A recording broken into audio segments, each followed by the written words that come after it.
Bihari.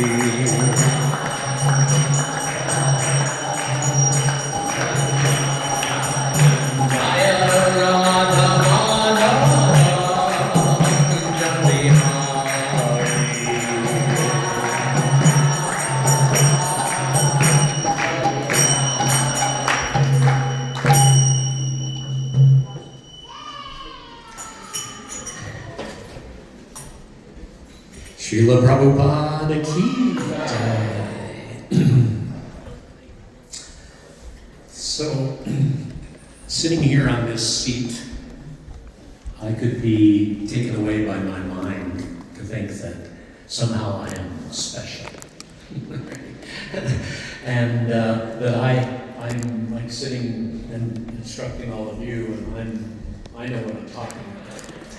But that's really the way of the mind, because factually we are all spirit souls. Does anybody know what the spirit soul is comprised of? Eternity, knowledge, and bliss. Yes, eternity, knowledge, and bliss. Sat is eternity, Chit is knowledge, and Ananda is bliss. And so all of us have knowledge. We all have, actually, within us, the knowledge of Krishna. But we have forgotten. That's why when somebody comes to Krishna consciousness and we start exploring who Krishna is and who I am and what my relationship with Krishna is, and we start uncovering that forgetfulness, and we start realizing a little bit, perhaps, of who we are in relationship to Krishna, then we can possibly help others. I can remember I was a very new devotee in Montreal Temple. I'd only been a devotee for about maybe 6 weeks. And prior to that, I'd just been coming for a couple of months. It wasn't like I'd been coming for years. And I was 19 years old, and I was sitting after the Sunday feast, lecture, and then they served out prasadam, and I was taking prasadam with another devotee. Me and this other devotee would join fairly close together, and we were talking, and one of the devotees came along and said, "See that person over there? They have no one to talk to." And I was like, "Yeah, but I've only been here 6 weeks. I don't know what to say." And he says, "Yeah, but you've been here 6 weeks. You've been studying this for 6 weeks. You know more than he does. So go and help." And so we both went over and talked to this devotee, because we're all devotees ultimately. And I don't know whatever happened to that person, but I hope that they went on to become Krishna conscious, or obviously they will, even in a next lifetime, because if one doesn't completely develop their understanding and their pure devotion to Krishna, then Krishna says, Arjuna asks that question, what happens to a devotee who doesn't make it all the way to Krishna consciousness and gets dragged away by Maya, by the senses and by the sense objects. And Krishna says, do not worry. For one who has been on this path, a little advancement saves one from the greatest fear. And then he does say that they will take birth in a higher family in their next lifetime, perhaps a rich family or a family of devotees. And Krishna will make all the arrangements that they will again come back to finding out about Krishna. So some of us may be coming back from a previous contact with Krishna consciousness, and some of us may be just for the first time in our material sojourn, we are now finding out about Krishna. But we all have that knowledge within us, and we all just have to uncover that knowledge. And so I'm sitting here today as your servant, not as your master, but to try to help you uncover a little bit of that knowledge of Krishna consciousness. So the topic that I chose for today is how resolute are we? You don't have to raise your hands. If you want to, you can. But did anybody make New Year's resolutions this year? Oh, I see a few hands go up. Yeah, very good. And oftentimes we make these resolutions hoping that we will better ourselves, right? We perhaps see some lacking within ourselves, some lack, and we go, I need to fix this issue that I'm having. And so we make a resolution to go ahead and try to fix that issue. But a lot of times we may, for example, many people go to the gym and they make a resolution, I'm going to go to the gym every day. And I'm gonna get stronger and get in better shape and be healthier. But very soon after, sometimes, and this is the time of year when gyms make the most money because everybody goes to join the gym in January. And by March or April, even though they bought a year-long membership, they're not going to the gym at all. So they lose that resolute determination to carry through on that resolution. So we are also coming to Krishna consciousness. We understand that there is something lacking within myself. I'm not as Krishna conscious as I should be. And, what is the gain of being more Krishna conscious? Because some people may be thinking, if you become more Krishna conscious, is it really going to help me, with my family life, with my boss, with work, with having more money, with having more enjoyment, whatever, everybody's thinking along different lines, but will Krishna consciousness really help me becoming Krishna conscious? So first of all, we have to define who is the me that I'm referring to. Who is the I that I'm referring to? And within, Krishna describes in the Bhagavad Gita that we are covered by the 8 material energies: earth, water, fire, air, ether, mind, intelligence, and false ego, and then beyond that is the soul. And so we have these gross bodies, which are earth, water, fire, air, and there's some ether there as well, because ether is everywhere in the material universe. But this material body isn't a source of happiness. Most times we identify with this material body. It's like we go, I'm going to go somewhere. Are we really going somewhere? Or is it just the material body sort of transporting, us around? But it's not actually performing anything. It's not really achieving anything on a lasting platform, right? And so we're born, we live our lives doing so many different activities and getting involved with so many different people and everything, and then towards the end it all sort of narrows down to the point of death. But if we are able to develop our Krishna consciousness within our life, then what we do is we actually uncover, as I was talking about before, uncovering that forgetfulness of Krishna, opening our souls up to actually being fully spiritually conscious and conscious of our relationship with Krishna.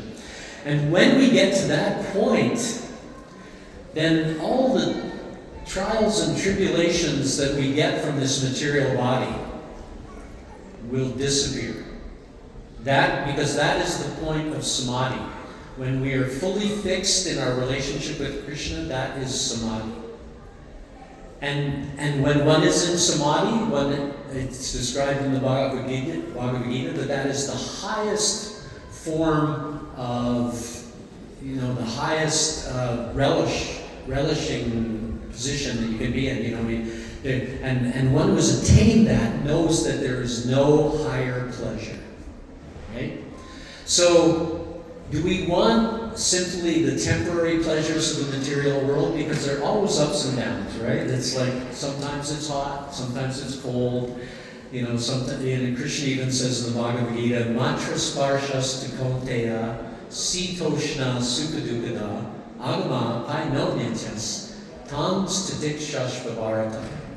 So Matra Sparshas Sitoshna. Sita is the summertime, as a name for summer.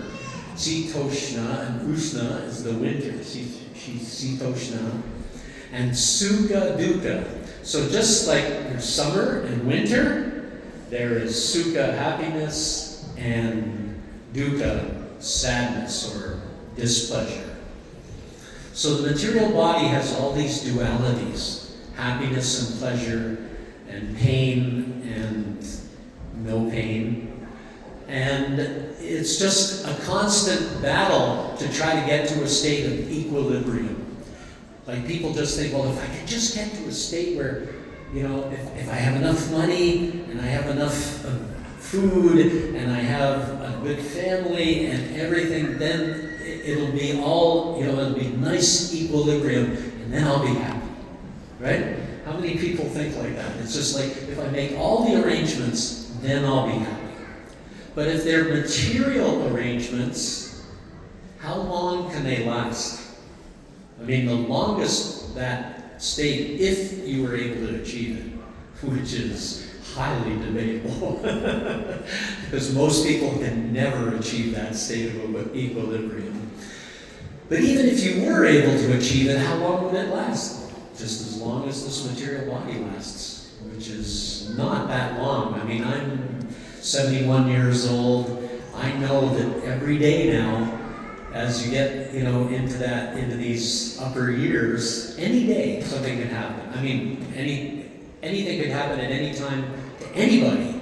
For one who is born, death is certain, and for one who has died, without knowing Krishna, birth is certain. So, if we do not find out who Krishna is, then we keep getting stuck in that cycle. And if we haven't achieved Krishna consciousness, then we will have to take another birth in the material world. But if we have endeavored even a little bit, like everybody who's even come here tonight and made a little endeavor, that's an endeavor in your Krishna consciousness. It's like money in the transcendental bank, right? And it accrues interest. And so that when you take your next birth, you will again get the same position, and you will then start to, be able to recover your interest and in Krishna consciousness, and then pursue Krishna consciousness even further. So in this way, there's all these things that are coming at us. And so we need to become resolute in our determination to become Krishna conscious. So every day we wake up and, we have appointments and everything else, and we're resolved to do all these things in that day, try to get as much accomplished as we can. And but we need to inject Krishna into our day. Just a little bit of Krishna. I mean, if you can inject a lot of Krishna, that's great. But if you can even inject just even a little bit of Krishna, that can achieve so much. And you will find that just by even this mantra, I mean, I remember I went and took a mantra from Maharishi Mahesh Yogi and, transcendental meditation. And I chanted this thing. It didn't really get me anywhere. But, I had to pay $20 to get a mantra in those days. And then I remember hearing after I became a devotee years later that the price had gone up to like $125. And it's probably even more now. But, the Hare Krishna Mahamantra is given freely.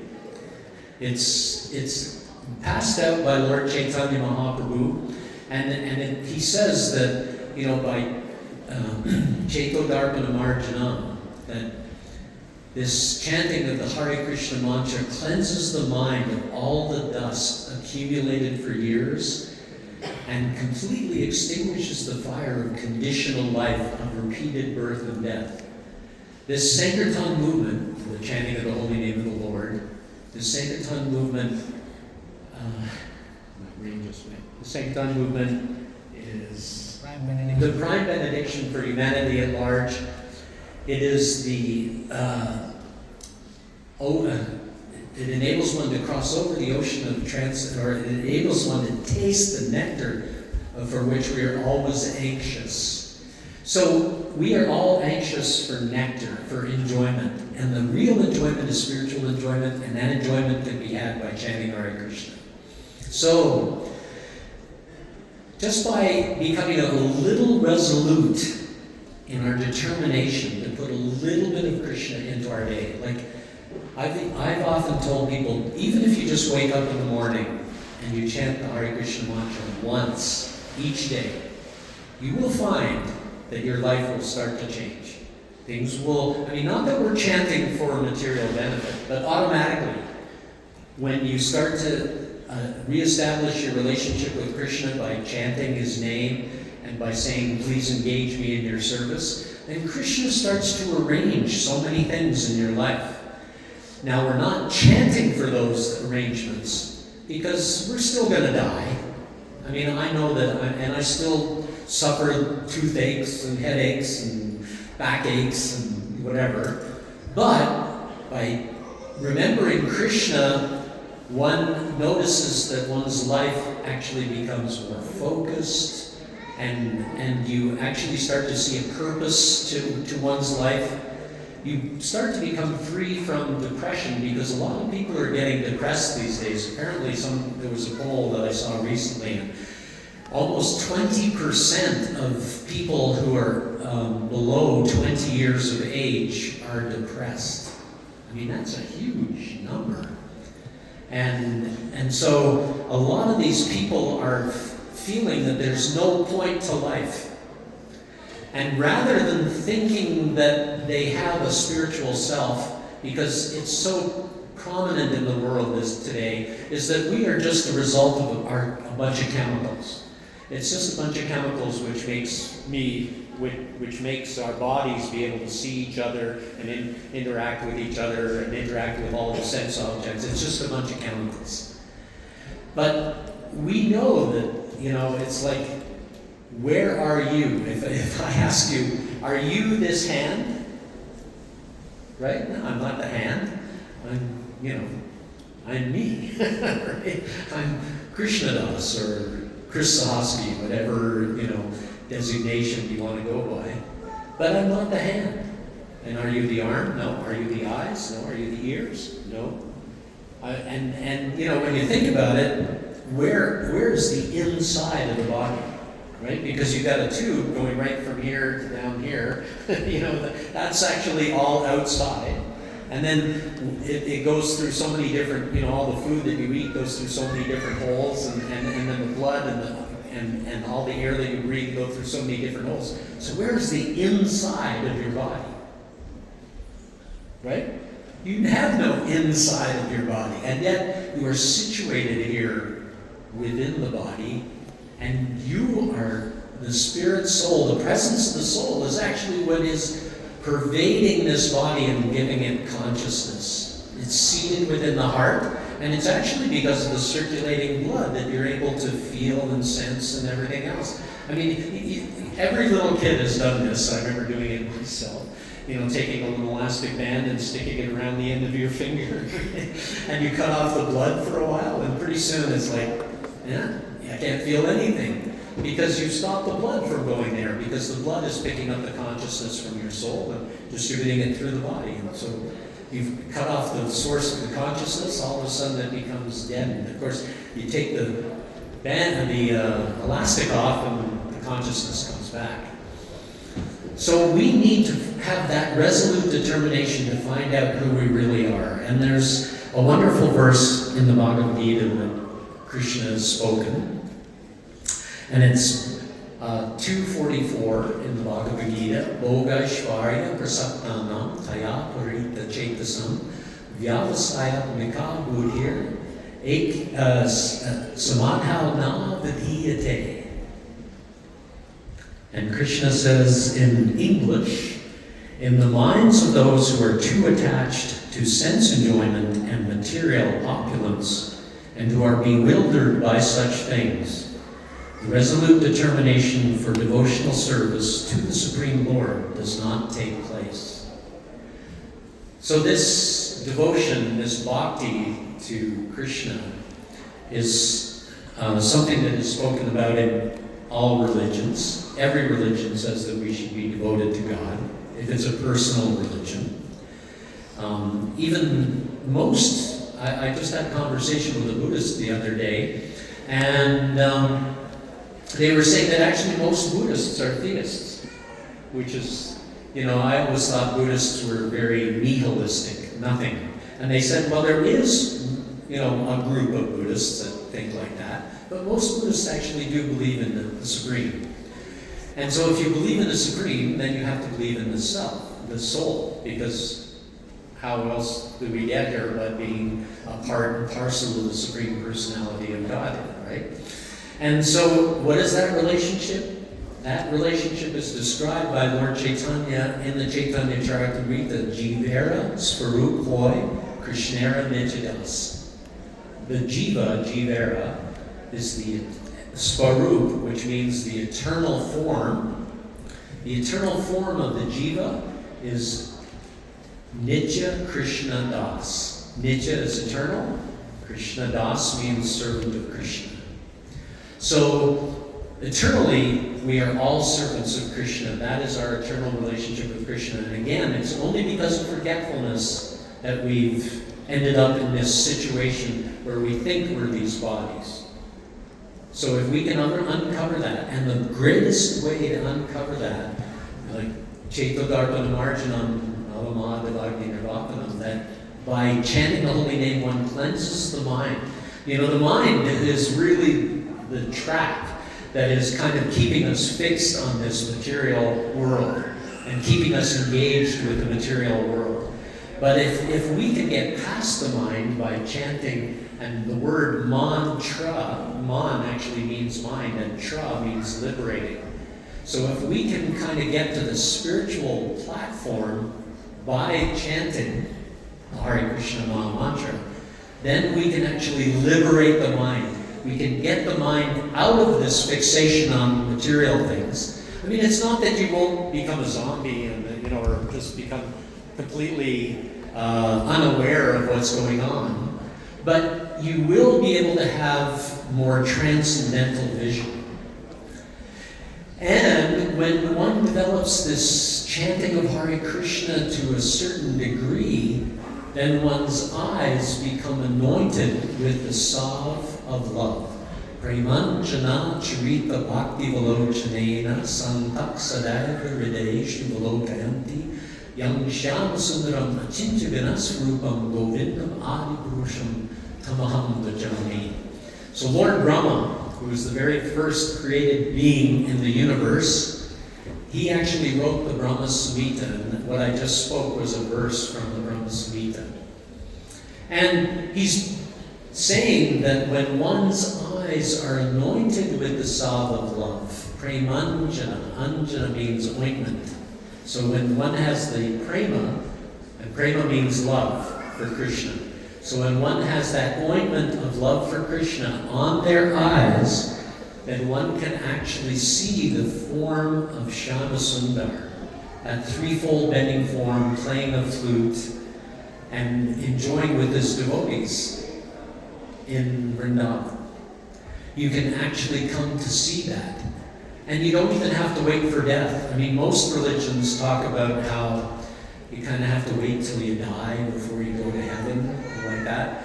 But it is achievable in this lifetime if we have that resolute determination. It's a very short purport. It's a one-paragraph purport for this verse of 244 in the Bhagavad Gita, that Bogashvarya, and that One who's bewildered by sense enjoyment and material opulence, and is bewildered by such things, then the resolute determination to serve the Supreme Lord does not take place. So Prabhupada says in the purport, samadhi means fixed mind. The mind is just wandering all over, but when one is in samadhi and one is only thinking about my relationship with Krishna and meditating on that, then that is samadhi. So even when we're chanting Hare Krishna, and we all, as devotees, we take a vow to chant a certain number of rounds every day of a Maha Mantra. So we chant Hare Krishna, Krishna Krishna, Hare Rama, Rama Rama, Hare Hare. And by that engagement of our mind and our tongue and everything, we are actually trying to get to that point of having our relationship, reestablishing our relationship with Krishna. And so we can fix the mind. I think every devotee's kind of felt that for a little while one can fix the mind, right? I don't know, do you ever get it once in a while? You kind of go, now I'm really meditating on Krishna, but then all of a sudden the mind goes, oh, I want to think about what's going to happen today, or, the mind just goes. But Krishna says in the Bhagavad Gita, if you're just keeping it back and practice, then you can actually come to this point of samadhi. Samadhi means fixed mind. So we have to try to get the mind under our control rather than being controlled by the mind. The Vedic dictionary, the Nirukti, says, Samyak adiyate smin atma tattva yadhatmyam. When the mind is fixed for understanding the self, it is said to be in samadhi. Samadhi is never possible for persons interested in material sense enjoyment and bewildered by such temporary things. They are more or less condemned by the process of material energy. So the material energy, we originally came to this material world due to a desire to try to be independent of Krishna and to try to actually imitate Krishna. Look at all the people trying to become, the greatest swimmer, the greatest basketball player, or the greatest orator, or the greatest politician. Everybody is, trying to become great at something. Everybody's trying to, that's why they make resolutions even, they try to become better so they can be great at something, right? But the only thing that we can really be great at is loving Krishna. We cannot be great at anything else. Maybe, some people can get great for a little while, but it's not going to last because it's temporary. But what can we actually be great at eternally? That's loving Krishna. And guess what? When you love Krishna, Krishna loves you back even more. Actually, even when you don't love Krishna, Krishna loves you. The experience that we're having in the material world right now is really just Krishna trying to tell us we don't belong here. It's like in the prison house. If you go to the prison house, the prison is not a comfortable place. And why? Because it's for correction and rehabilitation, right? So if you go there and everything seems fine, you get all the amenities and you're able, and you pretty much have freedom of everything, then would you want to go back to the spiritual world? Right? Would you want to get out of the prison? No. So the same thing, if we really didn't suffer at all, then everybody would go, why do I care about Krishna? Why do I care about God? Why do I even want to think about what's the goal of life? Let me just enjoy. But enjoyment, as we know in the material world, is just happiness and distress, happiness and distress. And because of that, it's never real happiness. So real happiness is when we reestablish that pure love for Krishna, that state of samadhi where we're just thinking, all I want to do is serve Krishna and Krishna's devotees. And as long as, and I'm sitting here and I'm trying as best as I can to help serve you to also become Krishna's devotees, because I really know that I myself, I know that my life would have been a complete waste of time if I had not met the devotees. And, I mean, I was thinking of being a doctor when I was going to university. I was in a pre-med program at Ottawa University, and I was thinking of being a doctor. But, you know, I met the devotees, and I started talking to them, and I suddenly realized, you know what? The most important thing is to become a doctor of the soul. Not to become a material doctor, because you'll never make everybody healthy. I mean, I'm not saying it's not a bad thing to be in the doctor's occupation, because everybody has to have some occupation, and being a doctor and helping others to be healthy, but we have to have Krishna consciousness added to that. You know, if a doctor is just a doctor and he helps you be healthy, has he really done you any good? Because you're going to die anyway, right? And you're probably going to be sick with something else in a couple of weeks or a couple of years or whatever, but you are going to die. So it's all going to come to an end. So has he really helped you? No. But if a doctor gives you health, but also says, with your health, use it to develop your relationship with Krishna. Now, is that a doctor or is that a doctor? That is a real doctor. And that is why we need to have this resolute determination to become more Krishna conscious, so that we can help ourselves fix our mind on Krishna, and then we'll also be more helpful to helping others fix their mind on Krishna. You know, we'll be enthused because we're tasting that relationship with Krishna. We'll be enthused to go and give it to others. You know, I'm looking out and I see a few devotees who have been engaged in book distribution in the audience, and I know that those devotees who've given Krishna to others, they get that sense, they can feel it, that it's something that Krishna really appreciates, and you can feel it to the very core of your being, that I have done something to help somebody develop their love for Krishna, and Krishna is thanking me within. You felt it, right? and I think there's probably some others who've been out on book distribution and they've felt it. When you give somebody a book about Krishna, you can feel Krishna's thanking you from within. So let us be resolute. Let us make a resolution to become more Krishna conscious this year, and to help everyone we meet to also become more Krishna conscious.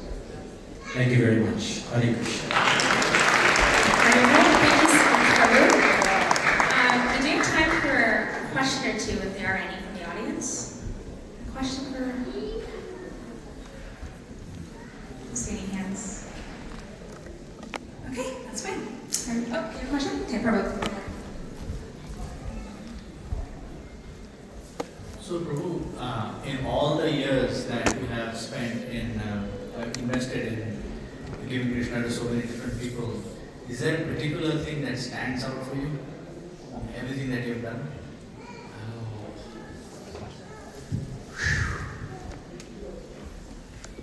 I mean, in my 50 years of devotional service, I mean, the thing that stands out for me most is meeting Srila Prabhupada. And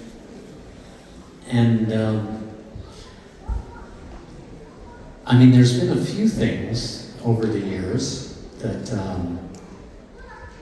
you know, where I've somehow or other influenced somebody to become more Krishna conscious.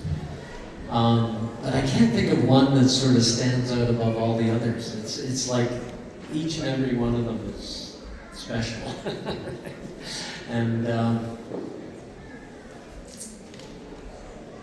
you know, it's something that, unless, and I really encourage everybody here, if you haven't got a Bhagavad Gita at home, you know, Prabhupada's Bhagavad Gita, please take one home today. We have them right outside. And start reading it, because this Krishna is actually describing how to develop that relationship with him. So if you take home this, But then, and if you take home 2 of them, you take home one, you start reading it, you will definitely start feeling your connection with Krishna getting closer and tighter. But if you take the second book and you give it to somebody else, I can pretty much guarantee you that you will suddenly feel like, wow, that was something, that exchange is something that I've never felt in this material world. I have never felt a happiness as great as giving somebody Krishna. That's why, oftentimes as devotees we go out chanting on the street, and the devotees, I always felt like I was in ecstasies chanting on the street because people are hearing just, the beginning of devotional service is just hearing. Krishna just wants us to hear about him. So if we hear Krishna's name, it's great service. So all of these people are engaging in Krishna's service just by hearing. And you can see many people actually stop and they look and they start dancing. And I can remember in Vancouver, this was about, probably about 5 to 10 years ago. And we were out on Sankirtan and we were chanting and we had some books there. And this one lady came by with her daughter who was only about 3 years old. And, she took a book. And we also had, I think, some perfections of yoga, but they had more of the pictures in the front of them. They might have been the older ones. And so there were pictures of Krishna, and the 3-year-old daughter, she picked it up and she started looking, and you could just see immediately, she saw Krishna and was like, oh, he's so beautiful, And it's like she had never seen Krishna before. This was a Western person from in the West. And then the little girl started dancing to the holy name, and then she just ran over to the table, picked up some books, and started giving them to people. And it was just spontaneous. It was like 3 years old, and she just wanted to give Krishna to everybody. It was like, wow. Where's that come from? Most likely, she's picking up from where she left off in a previous lifetime. But you could tell there was just this natural ecstasy of giving Krishna to others. And she could feel it, and that was pretty special. So thank you for asking that question, because that kind of came up. Thank you. Wonderful, thank you so much. So big round of applause for Kaviraj. Thank you so much again. I have a fun announcement. So if you're driving a blue Lexus DDCN 527, you're blocking a devotee, and so we're humbly requesting you to please move your car. Sorry about that. Okay, back to the other and so on Wednesday, with breaking the fast the next day between 7:48 and 9:48 in the morning. On January 30th, we are having a program in a festival at the temple for the Parents' Day of Lord Nityananda. So that's Friday, January the 30th. So we will have details around the festival coming up very soon and in .com. We also have 2026 Iskcon calendars available for everyone. So if you would like a free copy for yourself, at the front desk. And now that we're almost in time for Shalom, it's time for us to give our thanks to our cooks today. So today our cooks are